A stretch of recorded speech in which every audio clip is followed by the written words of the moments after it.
Hello, TVC Communications, how can I help?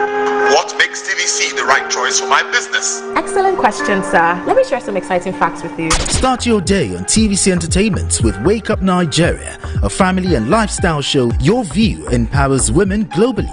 It's your view, let it count. Entertainment Splash delivers the hottest celebrity trends. On TVC News, we keep you informed with breaking news and in-depth analysis of events shaping the world. I will continue to speak the truth. TVC News at 7 and TVC News at 10 p.m. delivers the most important stories of the day.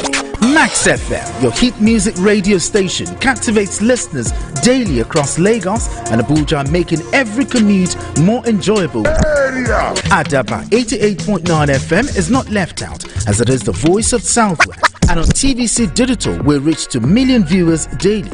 All together, pulls in over 17 million viewers daily. Contact us on 0707-272-8338 or marketing at tvccommunications.tv. Partner with TVC Communications today. Let's grow together.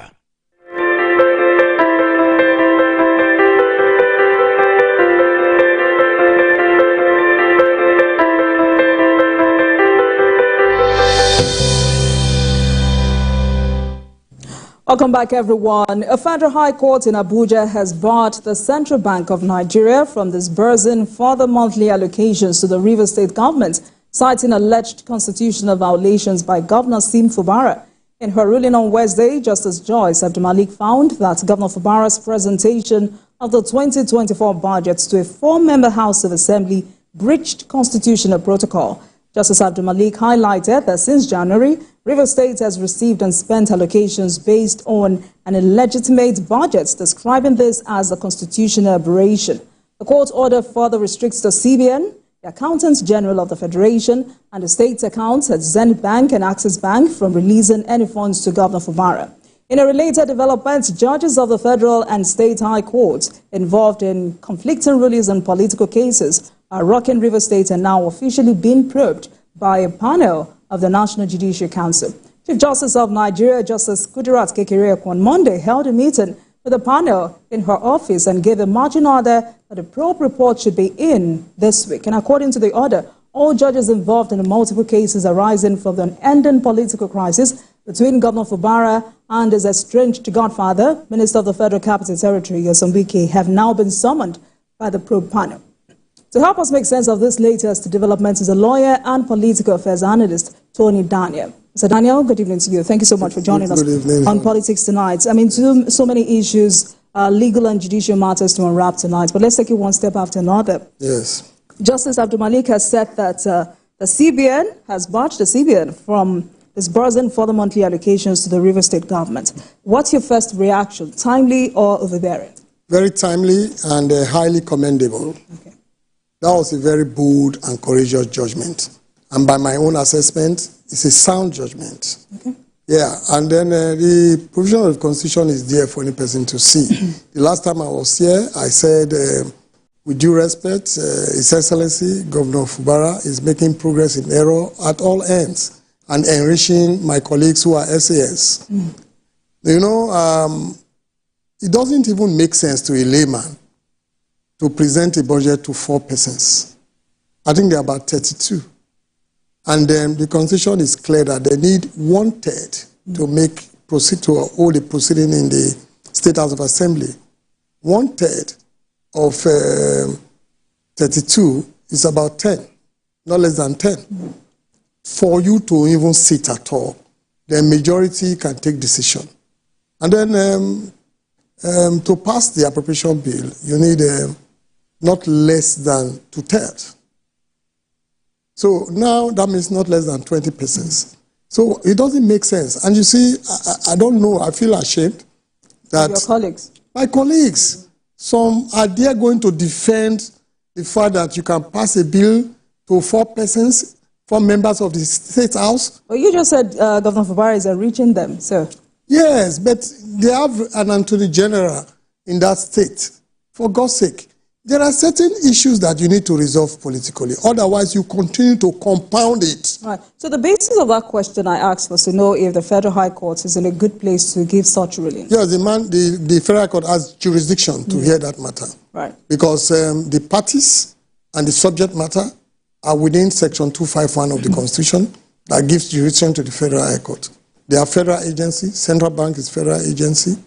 The Federal Allocation Committee, FAAC, is a federal agency. So, and then money must pass from that federal agency to the state.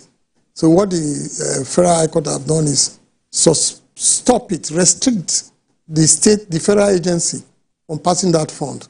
I have condemned the use of self-help in Rivers State. And then I was thinking that the governor will still use self-help to force the federal agency to send fund to them, to send this allocation to them. You know, when you continue to break the law, you continue to use self-help, it will be difficult for you to retract. Now, if the federal government decide to bring sanity to Rivers State, you see a lot of political insinuations and all that. Because the federal government cannot fold its hand and allow militants to continue to govern the state. Because you've been seeing a lot of militants saying, we are in charge, nobody should come here, they don't want police and all that in Rivers State. So I'm also forced to ask, I mean, presenting a budget to a former member of the House of Assembly, screening commissioners who will serve in the state cabinet, and also legislating over critical bills that would impact on the entire state. How much of a legislative rascality is that? Well, that is the height of legislative rascality. Because even the 4 members ought to advise themselves that they can't do this. I mean, they are politicians. Yeah, but yes, but there are laws governing procedures and activities. The State House of Assembly is the legislative arm of the state. So they should do their business more serious than what we are saying. They should be able to be objective and detached. I don't want to go into the issue of some members declaring into another party or withdrawing and all that. We would get there. But what I'm saying is that there is a State House of Assembly in Rivers State. The issue of divisions among members is creating constitutional crisis. The solution is more political than legal. You cannot justify 4 members of the State House of Assembly passing the appropriation bill. You cannot. And I'm surprised that it took till ending of October 2024 for that issue to be addressed. I was going to ask why you thought it took this long. But you would agree with me that Governor Fubara took a cue from some governors who had done this and gotten away with this. So my question to you is, how did we get here? I can't remember any state passing appropriation bill with just 4 members of the House, of the State House of Assembly. I can't remember, you know. So, but however, Governor Fubara wants to show his mentor that he can go solo, he can be independent, that he can take action. Even Governor Wiki, now Minister for Aviation, said it sometime. I saw the video. That Minister of the Federal Capital Territory. Now Minister of the Federal Capital Territory. That look, this governor is more powerful than me. The governor of the state is more powerful than anybody. Agreed. But in the process of governance, there's a limit to which you can use self-help. Where were you when close to 28 or thereabout members of the State House left you? If you are in control of the state politically, how can that happen? Now, the local government election you conducted, you brought in a party, and that party won all the local government states. Whereas there was a subsisting order that, look, carry out certain steps before you conduct the election. The Constitution provides, and the Electoral Act provides that there must be registration of voters. Some persons, after the last registration of voters, some persons have come of age, some have left, relocated, and all that. So you must update the voters register 90 days before the election. Do that before the election. That was the judgment of Justice Lifu while everybody was vilifying him. So now you have not done that. you went to conduct election and use self-help. You know, that also is illegal. Well, it might take time, but they will come to state that. Because the governor insisted that he had the voter register and was, I mean, he was in the right place to go ahead with that election. If there is a court order, even if you feel that order or judgment is wrong, you have to obey it. If you cannot obey, then file an appeal to a court that decided and the court that made the order. But again, for the purpose of public enlightenment, I'd like you to speak to the legal and constitutional structuring and quorum of a State House of Assembly. Yes, I'm here with the Constitution of the Federal Republic of Nigeria. I will only refer to Section 96. The quorum of a House of Assembly shall be 1/3 of all the members of the House. The quorum, for you to sit at all, it must be 1/3. So if you sit with less than 10, you have not formed a quorum. And that sitting and the proceeding will be illegal. So the Attorney General of Rivers State ought to know this. My learned colleague Silks ought to also didn't know this. Ought to know this. The governor will listen to his Attorney General. The governor will listen to his lawyers, and the lawyers, I don't know, they are just collecting money from the state. Well, I mean, if you heard what the judge said, she said this has been happening since January. And according to her, the governor's actions ignored constitutional requirement for budget approval by a fully constituted House of Assembly.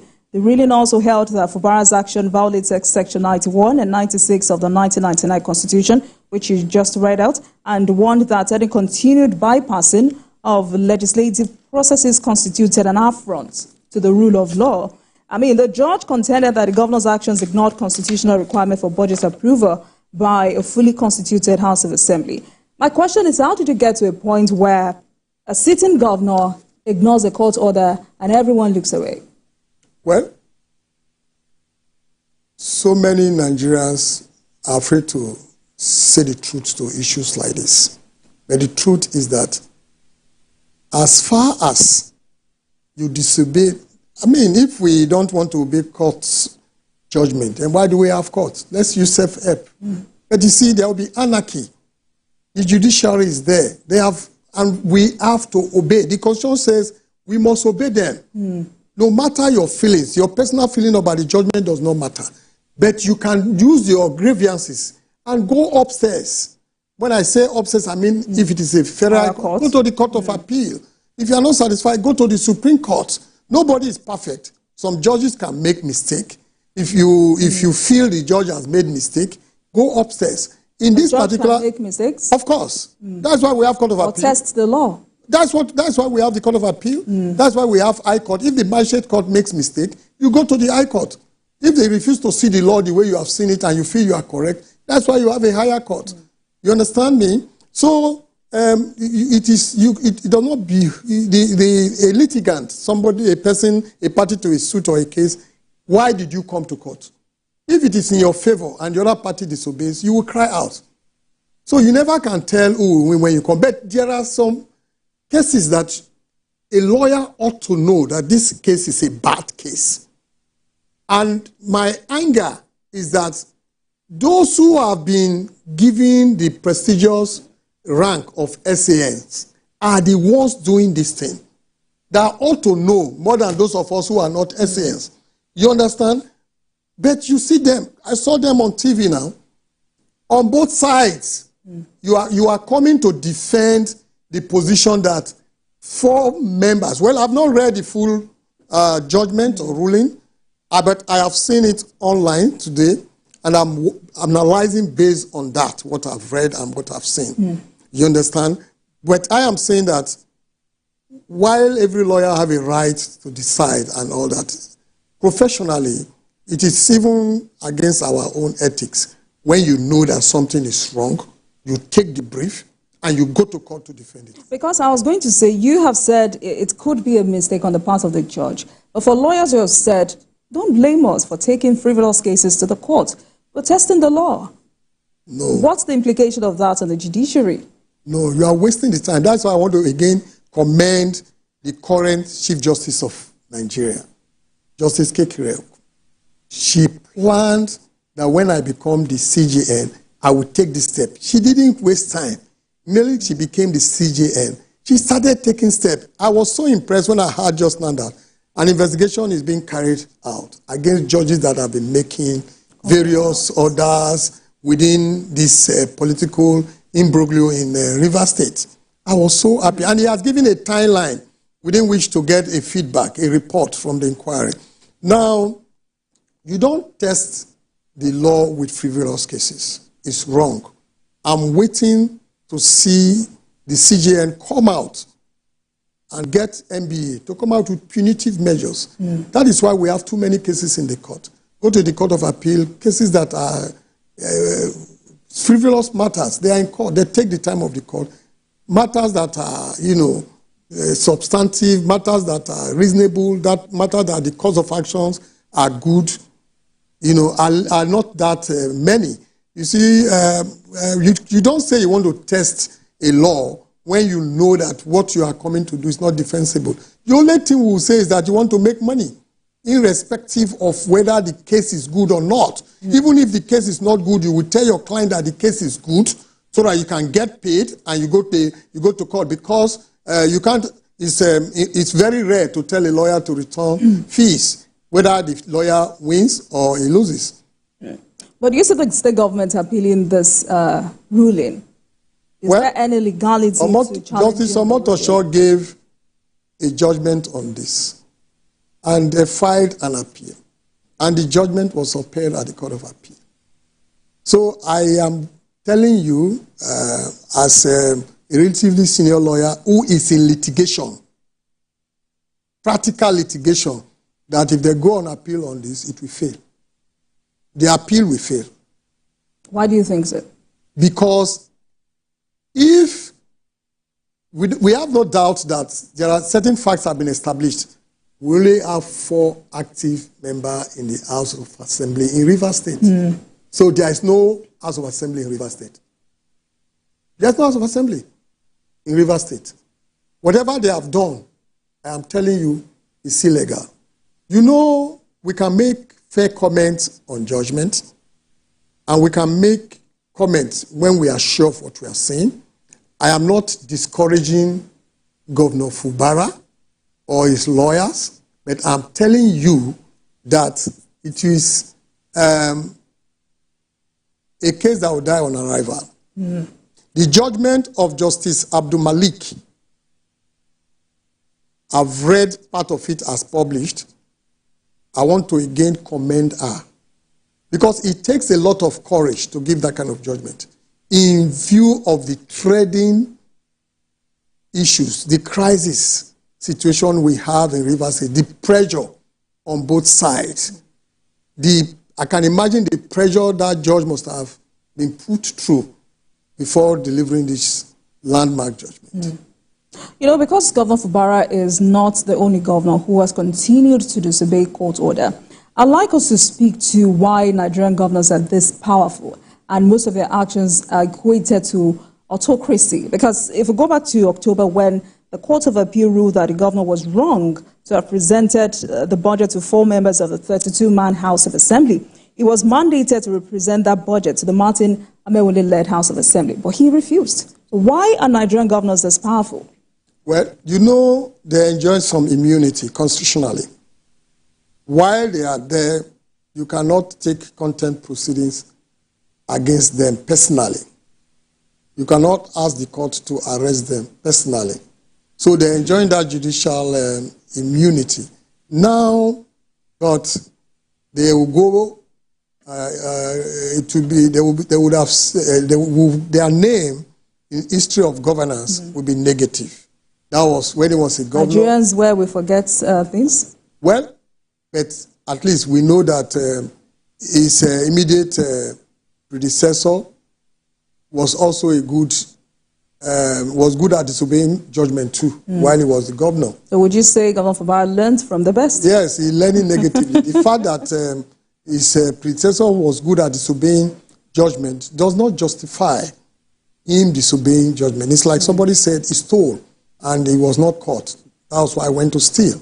If you are caught, you are a thief. You'll be tried and convicted. So in this case, I think we should amend the Constitution such that even after leaving office, it might sound strange, but I mean, that would put make governors to be careful, because they are about the only persons that can disobey court order with impunity and get away with it. And when they are out of the office, you say that was, an official act while in the office. No, we should stop calling disobedience to court order as official act. It's not official act. It's a personal act. It takes the governor as a person. He's the head of the administration of the state. It takes the governor as a person to either obey or disobey. And they do this with total disregard. Okay, now I want to see how Governor Fubara will arrange militants to force this federal agency, CBN, and the other agencies affected by the judgment of Justice Malik to send the allocation of funds to the state. Let's see how you do it. You see, that is why this judgment is very beautiful. When the other judgment were given, because they need to be executed in Rivers State, he was able to, disobey them, committed a lot of criminal offenses, and he's giving his political opponent edge over him. This man does not need to do anything. He will just be smiling and looking at Fubara. All right, let's take a break, and when we come back, we'll continue from where you just stopped. Thank you. Please stay with us.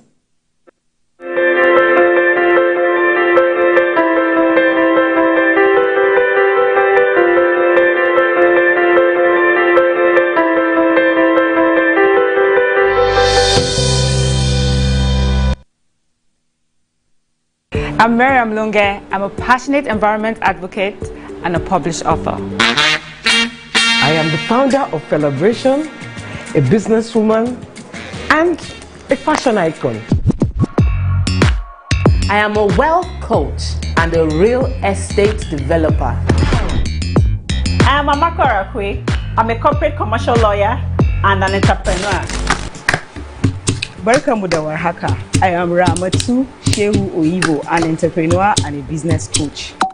I am the voice of an average Muslim woman, an hijabite, and a lawyer. I am a polymath and a serial entrepreneur.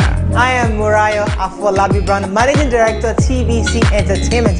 I'm a media consultant, producer, and broadcaster. The ladies of your view are made of women from different professions, tribes, cultures, and religion.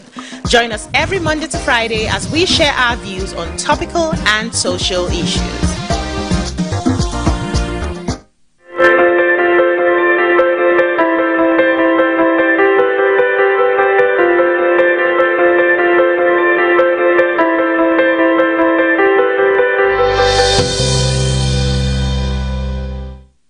Welcome back to Politics Tonight, everyone. Thank you so much for staying with us. Tony Daniel is my guest tonight. He's a lawyer and political affairs analyst. As we take a look at the legal perspectives to the recent court ruling stopping CBN from further disbursing monthly allocations to Rivers State government. Thank you so much for staying with us, Mr. Daniel. So let's stay on the Rivers political tussle, because the ruling was predicated on the control for power between Governor Fubara and his godfather, or estranged political godfather. So would you say all what we've seen since December, different court rulings have been solving illegalities with illegalities?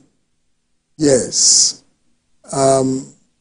If you are a party to a suit, you should not choose the judgment to follow. But it's becoming embarrassing to the judiciary where contradictory judgments are given by different courts on the same issues.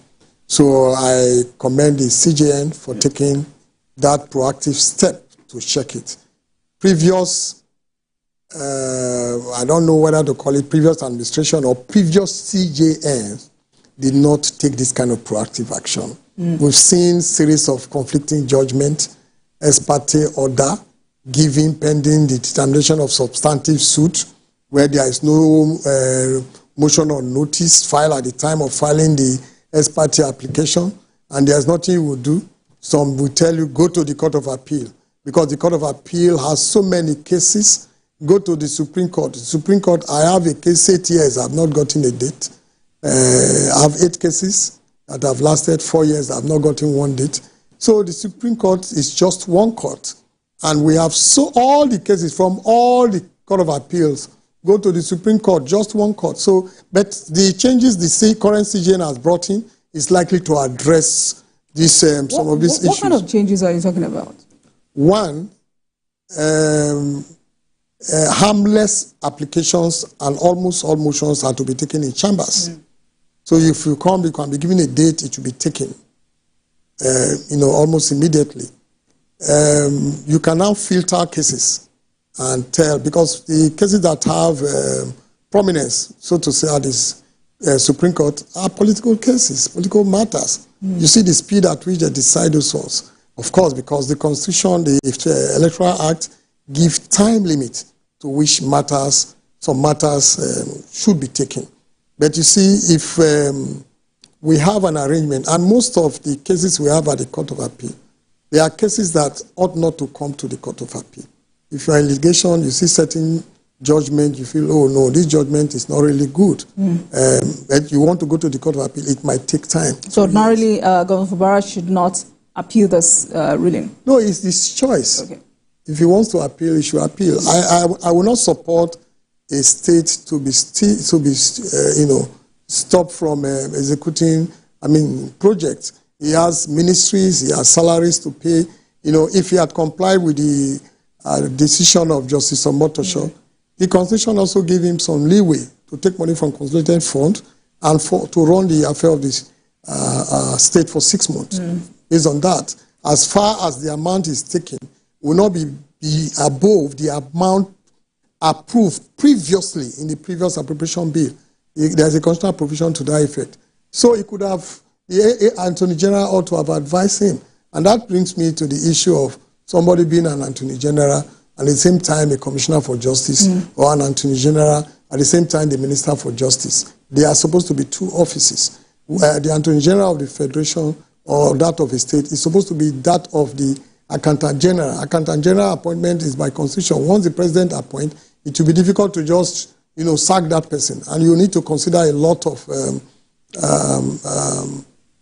take into consideration some requirements. Really, Mr. Daniel, can an Attorney General dictate to a typical Nigerian governor? Not dictate, give your advice. Advice. Yes, give your advice and show an example. If you give an advice and he didn't take it, you leave. Yes. So let's see them do that. You leave. If you say, I have advised, he refused to take, so I'm out. So I wanted to know the role the judiciary may have played in this on ending political or power tussle in Rivers State. The president has spoken, so many other stakeholders have spoken, but this tussle continues. For you, what must give way for peace to reign in Rivers State? Judges' personal integrity must remain intact. If you look at some of these judgments now, you will not hear that I gave money to X. Nobody is saying that. You cannot rule out attempts to do that. Once you give a judgment and it's this sound and it's causing controversy, know that that judge has refused to take money from the people who are making noise. I am telling you, you can presume it.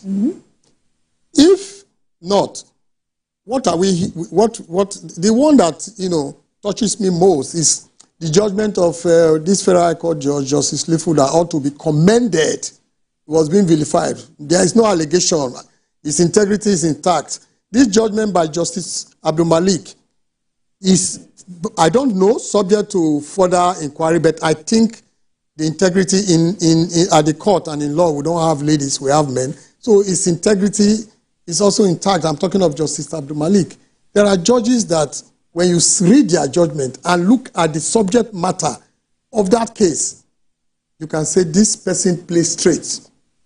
So one, judges must consider their integrity. I've seen a case where a motion ex parte, I took a copy. When I came back, they have ruled line in the case file and wrote something else with Biro, not knowing that I already have a... So you see all this skin and you cannot easily address them. So one, we must, the judiciary should have at the registry a team of lawyers. Some of us are ready to give them services, some pro bono. where you must look at what they are filing. Okay. Whatever they are filing at the registry of the court, you look at it. And at that place, you can say, okay, this should go to these judges because it's not too serious. You know, another thing is that some of these judges, with due respect, their welfare is not taken into cognizance at all, honestly. But there's been a 300 percentage increment. No, it's not just the increment. For instance, you are litigating in Lagos, the judge has been transferred to Abuja, the judge have to come. Who takes care of the flight, the security, the apartment, the hotel, and all that? And judges cannot complain. The public relations department of the court, of the judiciary, they are not even talking. I didn't even know that they have a public relations department until the last time I came on here. Then some of my colleagues called me and said, there is a public relations department. You know, and the judges, you see a judge taking cases in criminal matter, company matters, civil matter, arbitration, maritime, matrimonial, banking and finance. No. If you are taking criminal matter, stay on criminal matter. All criminal matters come to you. So one, there should be a strong team at the registry of every court. Two, judges should be specialized. Give them special area. You know, I pity more our judges. They take all sorts of cases. Though the CJs of most courts, including the Federal Court, are really making recurrent CJs. It's really putting in effort, trying to bring changes in the at the Federal Courts, where we know judges that are good in certain matters, you want to send it to them to handle. But the judges are never enough too. I think we need more judges. And talking about reforms, I don't want to be a judge. Because if you are a judge, too many restrictions. You cannot make friends. You cannot dance in your house. How much more to dance in a party?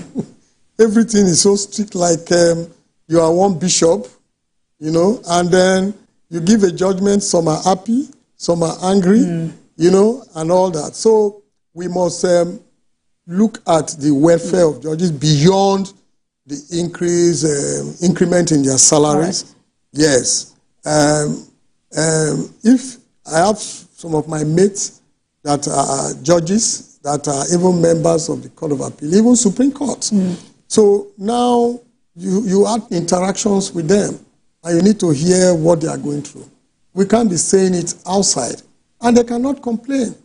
All right. Yes. But apart from the judicial interference to that political crisis in Rivers State, which you've expanded to the importance of judicial reforms, earlier you've talked about the importance or the need for a political solution to stem the crisis in that state. What more can the president do at this point? Well, you know, whatever position the president takes, they will ascribe it to politics. They will think it's because it's APC leader, is trying to make ground for APC. No, but irrespective of what people would think, the president is the chief security officer of the country. He will not fold his hand and allow any part of the country to be governed by hooligans.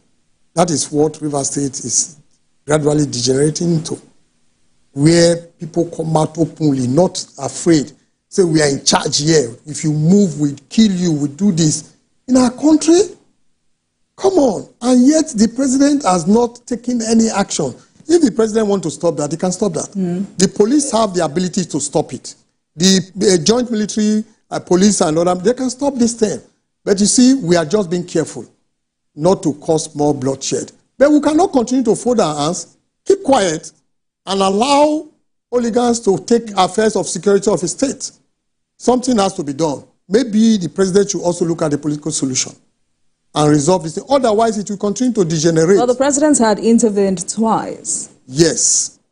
We didn't really see the effect of that intervention, but I think Wike ought to play maturity here. Fubara is a junior to Wike in all ramifications.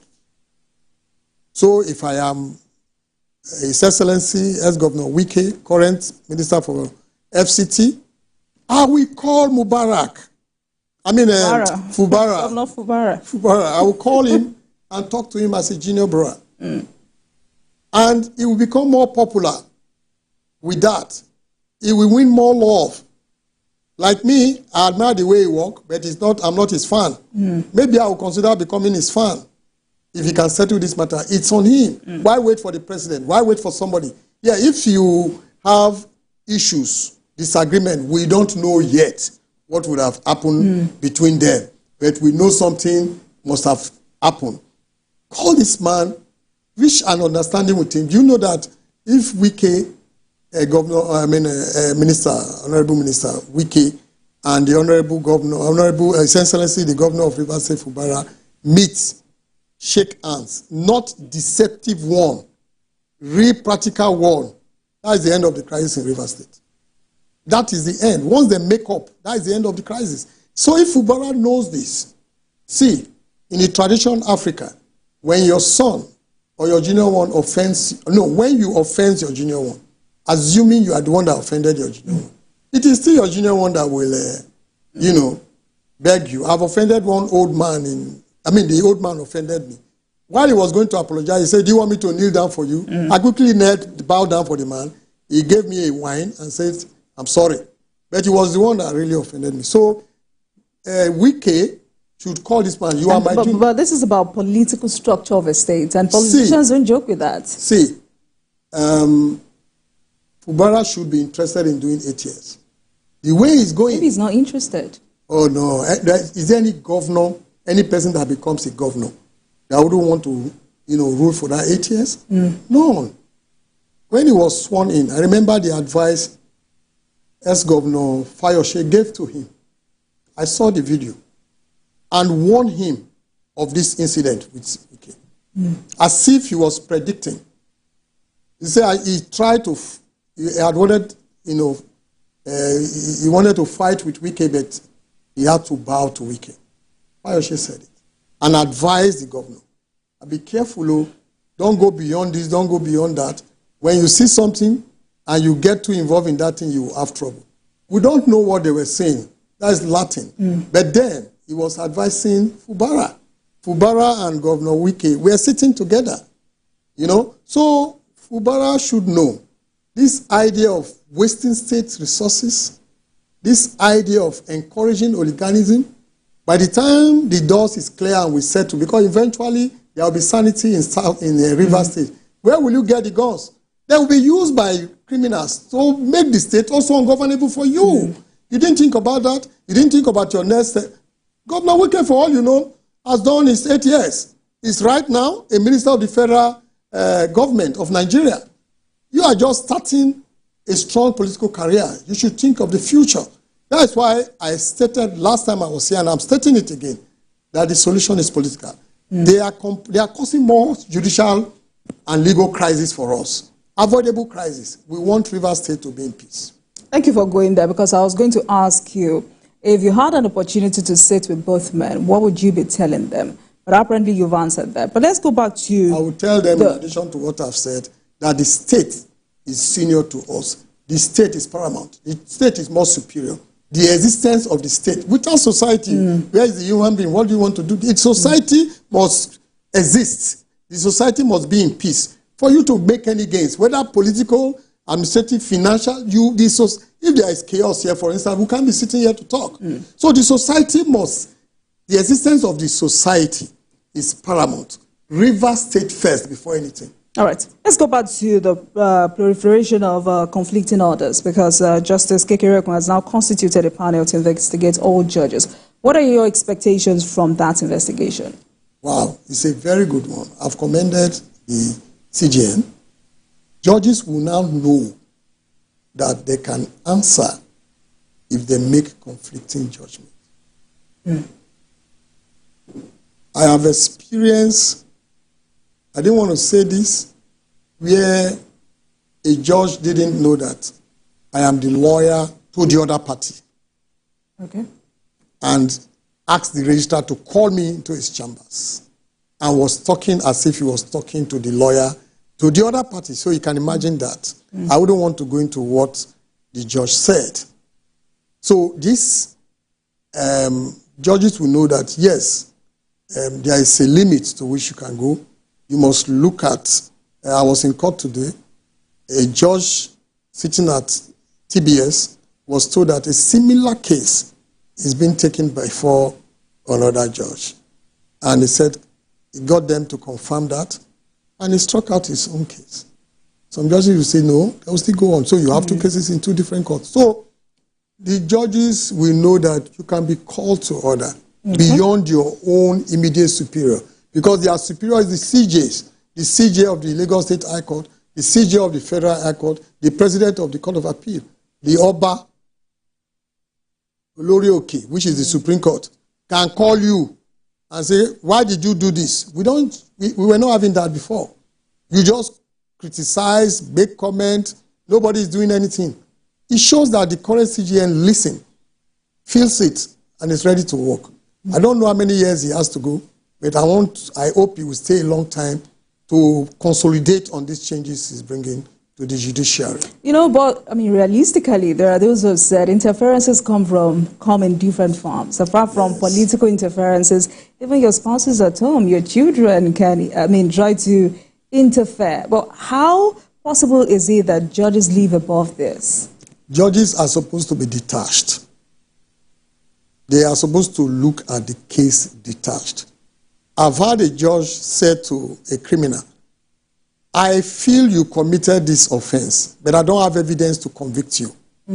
Next time you fall into this kind of case and there's evidence, you will go to jail. But I have no choice than to discharge and acquit you. Now, a member of the National Assembly once told us that a wife who was a powerful member of the Court of Appeal was assisting his friends. I hope you remember that issue. Now, there are issues like that. The judges are humans, like us. They are in the society where we live. So we cannot totally cut out certain sentiments from affecting them. But you see, we should, any judge that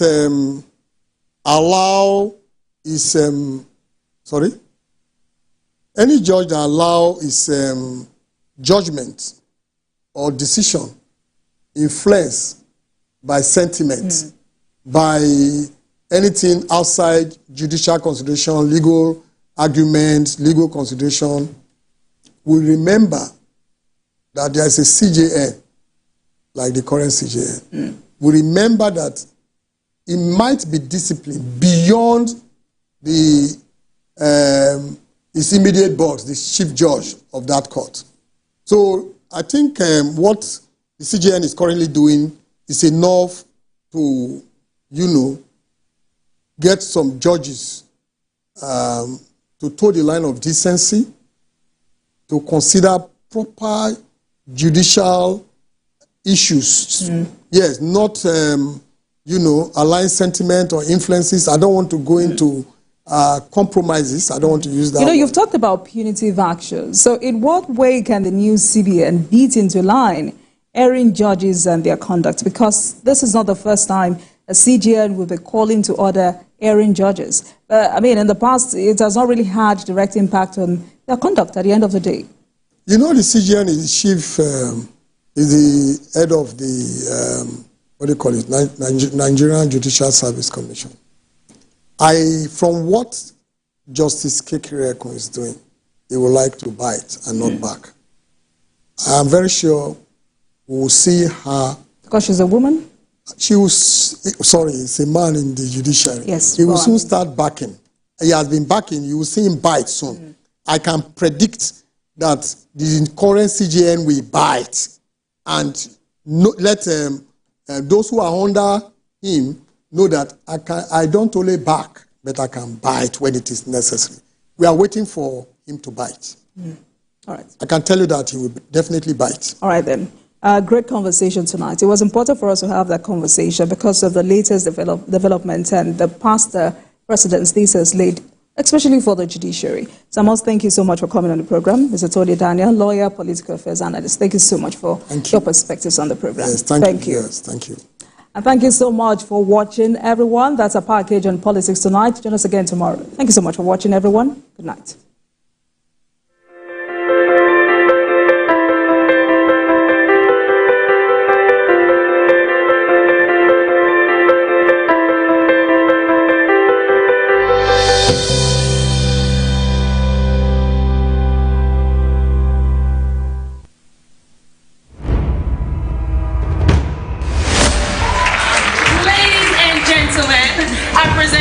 The bride.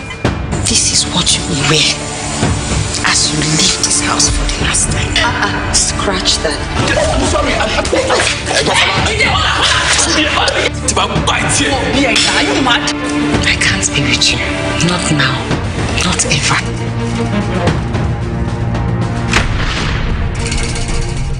The following is a paid presentation by Shopex TV. At Shopex TV, our customers are the heart of everything we do. As a special thank you for your continued support, we are offering our customers 10% off on selected products from now till November 15th. That's right, shop now and save big on some of your favorite items while stock lasts. Don't miss out on this opportunity to grab amazing products at unbelievable prices. First is our amazing 4-in-1 CookX blender. It's a food processor, a grinder, a blender, and a juicer all in one. The CookX 4-in-1 blender comes with 3 versatile cup sizes, each crafted to handle special tasks perfectly. Imagine effortlessly whipping up smoothies that are truly smooth, pounded yam and soups that are flawlessly pounded and blended. You would normally pay 189,950 naira for the CookX 4-in-1 blender, but call the number on your screen right now or scan the QR code and get it for just 170,995 naira. Incredible! And that's not all. You can get the CookX 4-in-1 blender in 2 easy payments of 85,498 naira. That's right, pay twice to get this amazing cooking solution. And we are not done yet. Shopex TV is proud to introduce the Shopex Ultimate Crunch Exercise Machine. The 6-in-1 machine is designed to take your fitness to the next level. No need to worry about expensive gym fees. You can now work out from the comfort of your home and achieve results. With Ultimate Crunch cutting-edge technology, you can transform your body. Its enhanced features deliver a full body workout that's efficient, effective, and enjoyable. The secret is its advanced design that combines multiple exercise models into one unit. The versatile machine features adjustable resistance levels, an ergonomic design, and a built-in digital tracking system that displays speed, time, distance, and calories burned. From sculpting your abs to toning your legs, upper body, and strengthening your core, you would normally pay up to 449,950 naira for the Shopex Ultimate Crunch. But for a limited time only, call the number on your screen now or scan the QR code and get the Shopex Ultimate Crunch at 404,955 naira. Incredible! And that's not all. You can get the Shopex Ultimate Total Crunch in 2 easy payments of 202,478 naira. That's right, pay twice to get this amazing fitness solution. But hurry, limited stocks available. So call the number on your screen now or scan the QR code or visit our website to place your order while stock lasts. The proceeding was a paid presentation brought to you by Shopex TV. Hello, TVC Communications. How can I help? What makes TVC the right choice for my business? Excellent question, sir. Let me share some exciting facts with you. Start your day on TVC Entertainment with Wake Up Nigeria, a family and lifestyle show. Your view empowers women globally. It's your view, let it count. Entertainment Splash delivers the hottest celebrity trends. On TVC News, we keep you informed with breaking news and in-depth analysis of events shaping the world. I will continue to speak the truth. TVC News at 7 and TVC News at 10 p.m. delivers the most important stories of the day. Max FM, your hit music radio station, captivates listeners daily across Lagos and Abuja, making every commute more enjoyable. Adaba 88.9 FM is not left out, as it is the voice of Southwest. And on TVC Digital, we reach to million viewers daily. All together, pulls in over 17 million viewers daily. Contact us on 0707 272 8338 or marketing at tvccommunications.tv. Partner with TVC Communications today. Let's grow together.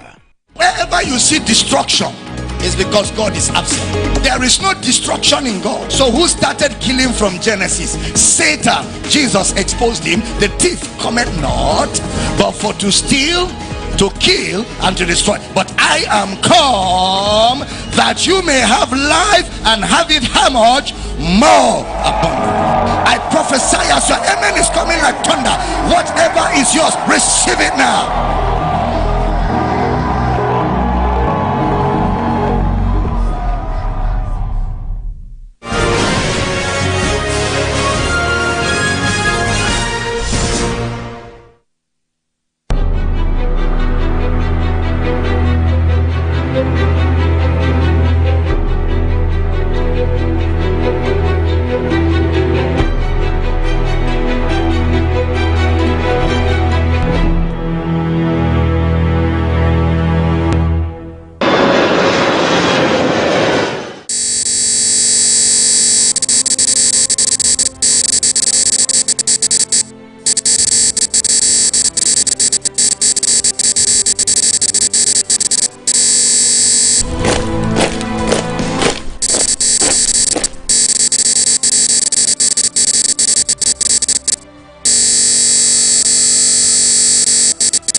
Hello, TVC Communications. How can I help? What makes TVC the right choice for my business? Excellent question, sir. Let me share some exciting facts with you. Start your day on TVC Entertainment with Wake Up Nigeria, a family and lifestyle show. Your view empowers women globally. It's your view, let it count. Entertainment Splash delivers the hottest celebrity trends. On TVC News, we keep you informed with breaking news and in-depth analysis of events shaping the world. I will continue to speak the truth. TVC News at 7 and TVC News at 10 p.m. delivers the most important stories of the day. Max FM, your hit music radio station, captivates listeners daily across Lagos and Abuja, making every commute more enjoyable. Adaba 88.9 FM is not left out, as it is the voice of Southwest. And on TVC Digital, we reach to million viewers daily.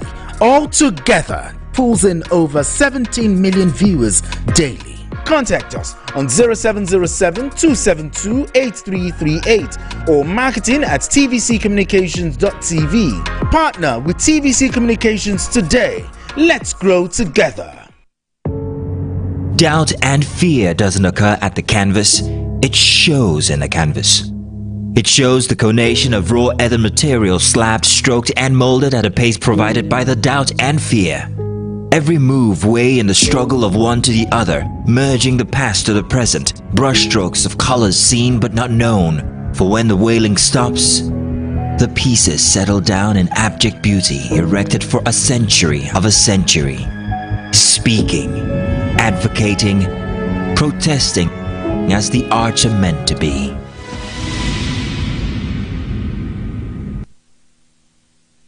I'm Miriam Lunge. I'm a passionate environment advocate and a published author.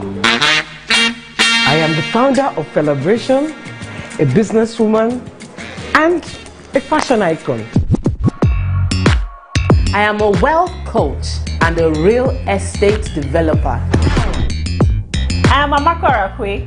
I'm a corporate commercial lawyer and an entrepreneur. Barkamu da warhaka. I am Ramatu Shehu Oyibo, an entrepreneur and a business coach. I am the voice of an average Muslim woman, an Achebe, and a lawyer. I am a polymath and a serial entrepreneur. I am Murayo Afolabi Brown, Managing Director, TVC Entertainment. I'm a media consultant, producer, and broadcaster. The ladies of your view are made of women from different professions, tribes, cultures, and religion. Join us every Monday to Friday as we share our views on topical and social issues.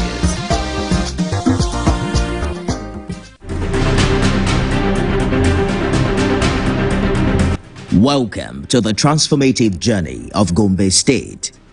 Like a beautiful bride in the savannah, Gombe State is steadily growing to become a commercial and investment hub with accelerated development of world-class infrastructure, quality education, and healthcare. The jewel in the savannah, under the visionary leadership of Governor Chinua Yahaya, is taking giant strides in the quest to making Gombe State a paradise in Nigeria's northeast region. Join us on this adventure every Thursday by 3:30 p.m. as we explore Gombe's transformative journey to greatness. Ogun State, the gateway to Nigeria, is setting the pace with groundbreaking infrastructure projects and innovative social programs for economic development. Join us every week for Gateway Diary, where we spotlight the incredible initiatives and achievements of Ogun State government under the leadership of Governor Dapo Abiodun. Discover how Prince Dapo Abiodun and his team are empowering communities, fostering economic growth, and enhancing the quality of life for the good people of Ogun State. With exclusive interviews, behind-the-scenes access, and real-time stories from the people, Gateway Diary offers authentic and inspiring insight into the progress and prosperity of Ogun State. Gateway Diary, showing at this time.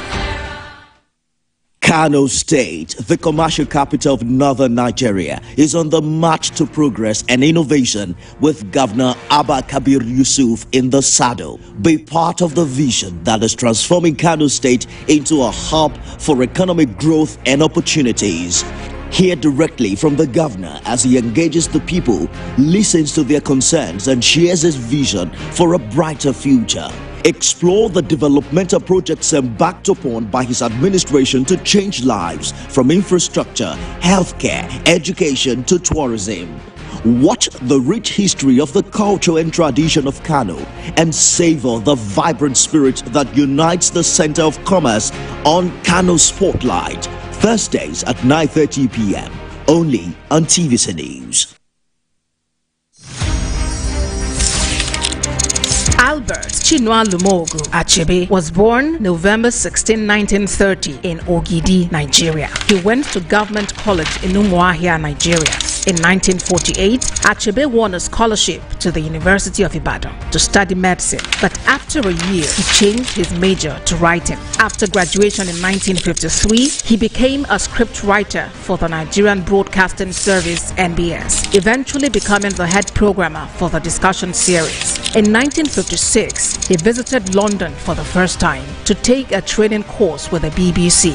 On returning, he moved to Enugu and edited and produced stories for the NBS. Achebe was unhappy with books about Africa written by British authors such as Joseph Conrad and John Buchan, because he felt the descriptions of African people were inaccurate and insulting. In his spare time, he worked on Things Fall Apart. The novel was published in 1958. The book won immediate international recognition and also became the basis for a play. His second book, No Longer at Ease, published in 1960, is set in the last decade before Nigeria achieved independence. In 1961, Chinua Achebe met and married Christiana Chinwe Okoli, and they eventually had 4 children. The third book in the African trilogy, Arrow of God, was published in 1964.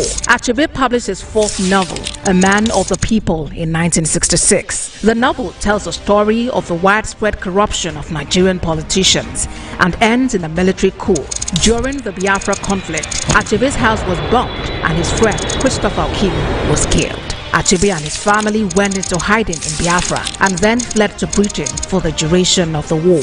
From 1972 to 1976, Achebe held a visiting professorship in African literature at the University of Massachusetts at Amherst. After that, he returned again to teach at the University of Nigeria. He became chair of the Association of Nigerian Writers and edited Uwandi Igbo, a journal of Igbo life and culture. Although he wrote many essays and kept involved with the writing community, Achebe did not write another book until 1988's Anthills of the Savannah. In 1990, Achebe was involved in a car crash in Nigeria, which damaged his spine so badly he was paralyzed from the waist down.